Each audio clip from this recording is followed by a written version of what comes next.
క్రీస్తునందు మీ అందరికీ శుభములు. 2వ సాముయేలు గ్రంథము 12వ అధ్యాయము 1వ వచనం. కావున యెహోవా నాతాను దగ్గరకు పంపించాడు, దావీదు నొద్దకు నాతానుని పంపించాడు.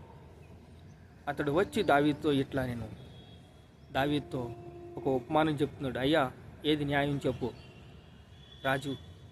రాజుగారు, ఏది న్యాయము, ఏది ధర్మము, ఏది అధర్మము మీరే చెప్పాలి. ఏంటి నాతోను, ఏమైంది? లేదయ్యా, ఈ ఉపమానం గురించి నాకు చెప్పండి. ఏది ధర్మం, ఏది అధర్మం మీరు చెప్తేనే నాకు సమాధానం పడతాను. అంటే ఒకనొక పట్టణంలో ఇద్దరు మనుషులు ఉన్నారు. ఒక మనుష్యుడు ఐశ్వర్యవంతుడు, ఒక మనుష్యుడు దరిద్రుడు. ఐశ్వర్యవంతుడికి విస్తారమైన గొడ్లు కలిగి ఉండేది. ఆ దరిద్రునికి ఒకనొక చిన్న ఆడ గొర్రె పిల్ల తప్ప మరి ఏమీ లేదు. వాడు పెంచుకొని చుండగా ఆ దరిద్రుని గొర్రె పిల్ల పట్టుకుని వెళ్ళిపోయాను, అయత్తుపరిచెను, పాపము చేశాను, ఆ గొర్రె పిల్లని అపహరించెను, ఆ గొర్రె పిల్లని తాను స్వాధీనము చేసుకొనెనో అని చెప్తున్నప్పుడు దావీదుకి బాగా తెలుసండి ధర్మశాస్త్రం. ఒక నూనె పోగంతా కూడా పాపము చేయడానికి ఇష్టపడ్డు. దానికోసం ఆ మనుష్యుడు మరణానికి పాత్రుడు. ఒక గొర్రెకి 4 గొర్రెలు ఇవ్వాల్సిందే. అంటే రాజు ఆగ్రహం తెచ్చుకుని ఆ మనుష్యుడు మరణానికి పాత్రుడు. ఒక గొర్రెకు 4 గొర్రెలు ఇవ్వాల్సిందే అంటే దావీదు ఆ మాట విని ఆ మనుషుని మీద కోప్పడి, యెహోవా జీవము తోడు, నిశ్చయముగా ఈ కార్యము చేసిన వాడు మరణానికి పాత్రుడు. వారు కనికరము లేని పని చేసిన ఈ గొర్రె పిల్లలు, ఈ 4 గొర్రె పిల్లలు ఇవ్వవలెను. నాతాను దావీదును చూచి, ఆ మనుష్యుడు నీవే రాజా అంటే, నేను నిన్ను రాజుగా పట్టాభిషేకం చేసి తిని, సౌలు చేతిలో నుండి విడిపించి తిని, హిత్తీయుడగు ఉరియాను కత్తి చేత చంపి అతని భార్యను స్వాధీనము చేసుకున్నావు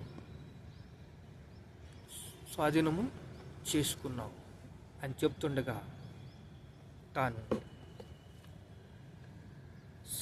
2వ సమూయేలు గ్రంథము 11వ అధ్యాయం క్లారిటీగా మనకి సంపూర్ణంగా తెలియాలి అంటే అసలు ఏం జరిగింది వాస్తవం, అక్కడ దావీదు తప్పేమిటి, దావీదు ఎందుకు అలా చేశాడు. వసంతకాలం రాజులు యుద్ధముకు బయలుదేరు సమయమున దావీదు యావాబును ఇశ్రాయేలు అందరూ రబ్బా అనే పట్టణం ముట్టను వేసిరి. దావీదు యెరూషలేములో అందరినీ పంపివేసి ఒకానొక పొద్దుగూకు వేళ తనకి ఏం బుద్ధి పుట్టిందో, అసలు ఆ సీమ కూడా అని చేయన తాను స్త్రీని చూడగానే ఆదాము అవ్వ పాపం చేసి అధికారాన్ని సైతానికి కట్టబెట్టేసినట్టు ఈరోజు దావీదు ఒక పాపానికి వడగట్టాడు. ఇది నీతిమంతుడు లేడు, ఒక్కడు లేడు, అందరూ పాపం చేసి దేవుని అనుగ్రహించి మహిమను పొందుకోలేకపోతున్నారు. ఈ పాపాన్ని చేయడానికి ఏదో కోణంలో ఏదో ఒక రకంగా పాపము పుష్టి వ్యాధి లాంటిది అంటుకుంటుంది. కళ్ళ ద్వారానో, నోటి ద్వారానో, చెవుల ద్వారా నేను పరమ పవిత్రుడనండి, నేను పరిశుద్ధుడనండి అంటే వాళ్ళంతా మూర్ఖుడు ఇంకొకడు ఉండడు. యేసు రక్తము సకల పాపము నుండి మమ్మల్ని పవిత్రులుగా చేస్తుంది. పడిపోవుట మనిషి సహజం, కానీ దాన్ని తిద్ది నడుచుకోవటం దేవుని యొక్క మనస్సు. దావీదు తన స్వచిత్తాన్ని తెలియజేశాడు. ఇప్పుడు ప్రార్థన చేస్తున్నాడు. నా దోషము పోవునట్టు నన్ను బాగా కడుగుము, నా పాపము పోవునట్టు నన్ను పవిత్రపరచుము, నా దోషము పోవునట్లు నన్ను బాగుగా కడుగుము అంటున్నాడు.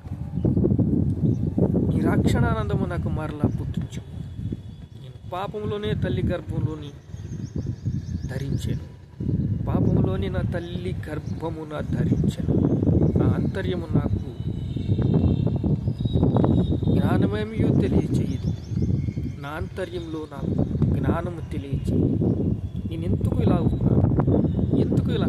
పౌలు కూడా నేను చెయ్యనిది చేసేస్తున్నాను. చిన్నపల్లివాడిగా ఉన్నాను.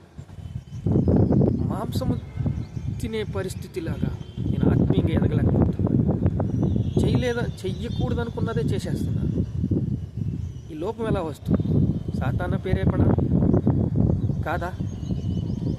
సాతాను ఏమీ చేయడా? సాతాను మనల్ని ఏమేమి ప్రలోభించడా? మన హృదయంలో ఏమి పచ్చి ఉండదా? తల్లి గర్భంలో నేను పాపంలో పుట్టినవాడు. యేసు రక్తము సకల పాపం నుండి మమ్మల్ని పవిత్రులుగా చేస్తుంది. నీ రక్షణానందము నాకు మరలా పుట్టించుము. నీ రక్షణానందము నాకు మరలా పుట్టించుము. పాపములోనే నా తల్లి గర్భంలో ధరించాను. నా అంతరంగంలో సత్యము కోరుకుంటున్నాను. దేవుడు ఎదుట పశ్చాత్తాపం పడుతున్నాడండి. కానీ ధర్మశాస్త్ర ప్రకారము దేవుడు తన మీదకి కాడి పెట్టేశాడు. ఆ కాడి చాలా భయంకరమైన కాడి అయిపోయింది. ఆ కాడిని మోయలేకపోతున్నాడు. పశ్చాత్తాపడుతున్నాడు. పరమ పవిత్రుడుగా ఉండవలసిన దావీదు దేవుని హృదయానుసారుడిగా జీవించవలసిన వాడు ధర్మశాస్త్రాన్ని మోస్తున్నాడు, సత్కార్యాన్ని చేస్తున్నాడు. పాపం నుంచి తాను కృపావాక్యానికి వస్తున్నాడు. ఈ రక్షణానందము నాకు మరలా పుట్టించుము. దేవుడి దగ్గర ప్రాధాన్యపడుతున్నాడు. కానీ దేవుడు న్యాయాధిపతి, న్యాయ వ్యవస్థను ఎక్కడ కూడా చెరపడు. చూడండి, ఒక షాప్కి వెళ్తే జత బట్టలు కొనుక్కుంటే అక్కడ ఏం పెట్టాలి? మనం డబ్బు పెట్టాలి. అలాగే యేసయ్య మన కోసం ప్రాణం పెట్టాడు, రక్తం పెట్టాడు. ఇదిగో నీకోసం నేను చనిపోతున్నాను, నాలాగా జీవించో అన్నాడు. ఇది ధర్మశాస్త్రం. దేవుడు న్యాయం తప్పడు. కాబట్టి ఏం జరిగిందో వాళ్ళకి కుటుంబంలో ఏం జరిగింది చూడండి. దావీదు బెత్షెబాని వ్యభిచరించినట్లు అమ్మోను తన సహోదరిని వ్యభిచరించాడు. అబిషాలోము అమ్మోను చంపేశాడు. అబిషాలోము భయంతో 3 సంవత్సరాలు దూకున్నాడు. దావీదు అబిషాలోము గురించి అంగలార్చాడు. అబిషాలోము రాజుని దర్శించాడు. మళ్ళీ వచ్చాడు, చేరుకున్నాడు. అబిషాలోము దావీదు మీద తిరుగుబాటు చేశాడు. రాజ్యం దక్కించుకున్నాడు. రాజ్యాన్ని స్వాధీనం చేసుకున్నాడు. దావీదు పారిపోతున్నాడు. వినయం గలవాడు. తన దగ్గర 400 మంది ఉన్నారు. మళ్ళా వచ్చిన వాళ్ళే వచ్చారు, కావలసిన వాళ్ళే వచ్చారు, రావాల్సిన వాళ్ళే వచ్చారు.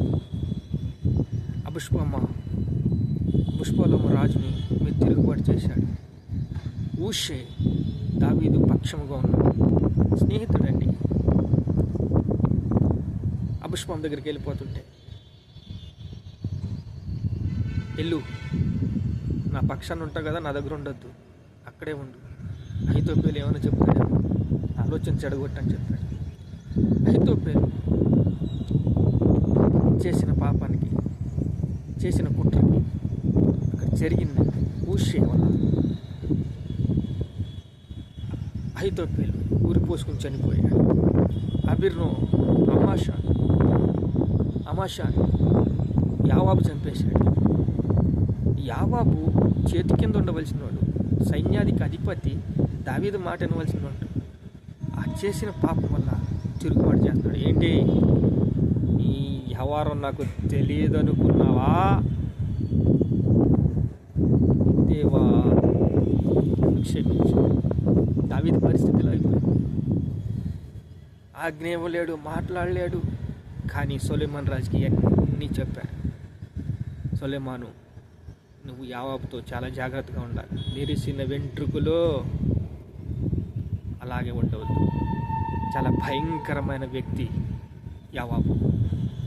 అలాగే తన కుమారుడు సొలొమోను తన సింహాసనం ఎక్కినప్పుడు, తనకి సైన్యాధిపతిని నియమించుకున్నప్పుడు తన జ్ఞానంతో నడుచుకున్నాడు.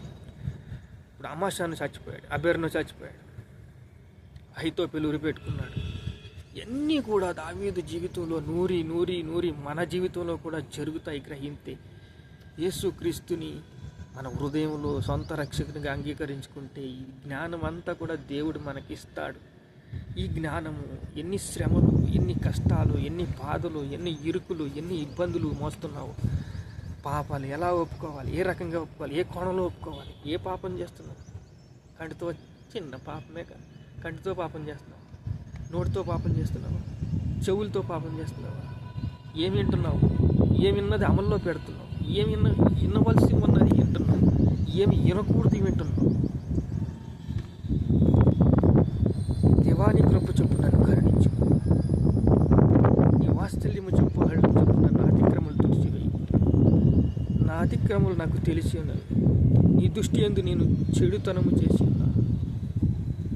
కృపావాక్యంకి వస్తే నేను పాపంలోనే పుట్టినవాడు, పాపంలోనే నా తల్లి గర్భం ధరించిన, నా ఆంతర్యంలో సత్యము కోరుకుంటున్నాను. నేను మంచిగా జీవించాలను.